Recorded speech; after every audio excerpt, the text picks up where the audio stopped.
Hi guys, welcome to my channel. তো আপনাদের সবাইকে হ্যাপি শব বরাত।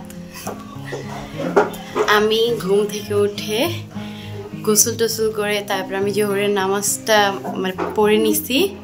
আর শিফা উঠছে একটু আগে, এখন তাকে আমি রেডি করব। চলো গিয়ে দেখা যায় সে কি করতেছে। কি করো? তোমাকে কাম বাড়ান ছাড়া আর কোনো কাজ নাই?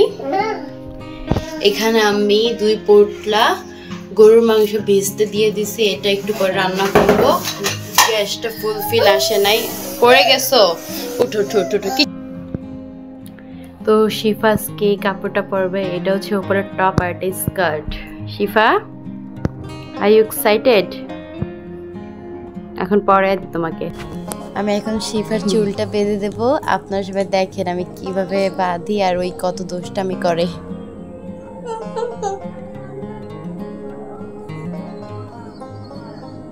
তোমার চুলটা বেঁধে দেই, সবাই দেখবে বলবে মাশাআল্লাহ। আসো আসো, বাইরে যাবা না? বাইরে বাইরে বাইরে যাবা, বাইরে যাবা।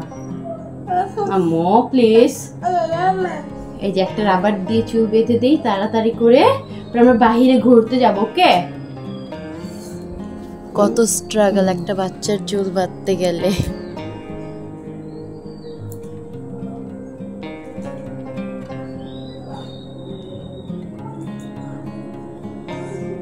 দেখি শেষ শেষ শেষ।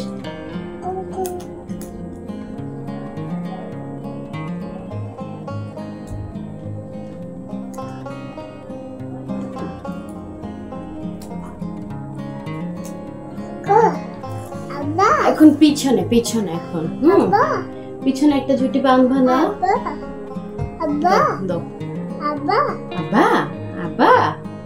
বাবা ঘুমায়, নামাজ পড়ে এসে আজকে অনেক সকাল সকাল ঘুম থেকে উঠছে, তো তাই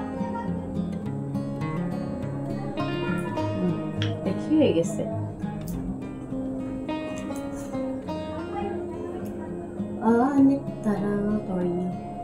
দেখি 2টা ক্লিপ লাগিয়ে দিই। ওকে?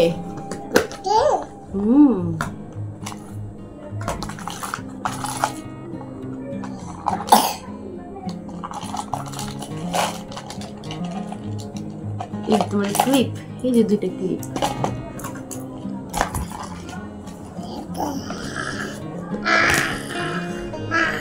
দাও দাও দাও, আম্মুর কাছে দাও। আস্তে আস্তে। এই যে স্টার শেপের ক্লিপ লাগাবে শিফা।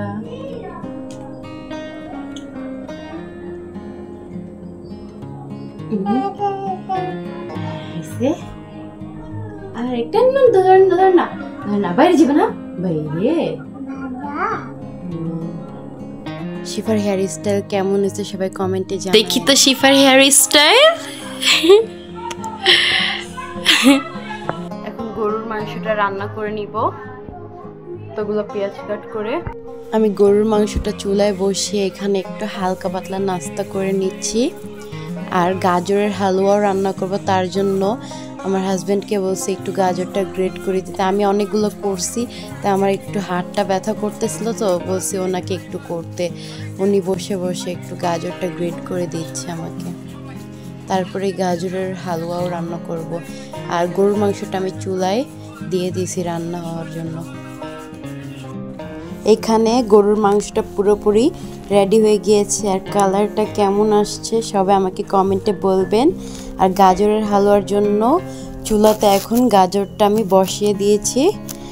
একটু ঘি দিয়ে গাজরটাকে এখন আমি ভাজতেছি ঘিয়ের মধ্যে।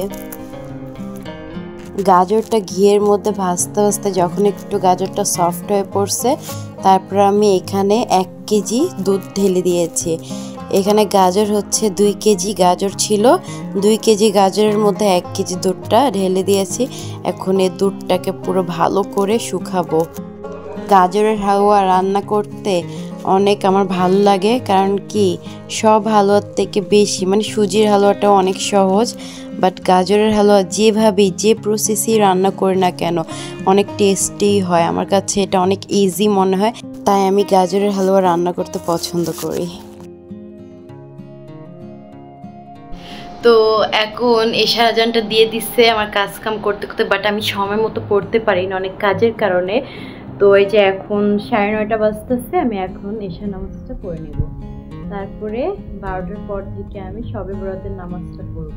আমি এখানে জায়নামাজটা বিছিয়ে নিয়েছি, নামাজটা পড়ে নিছি।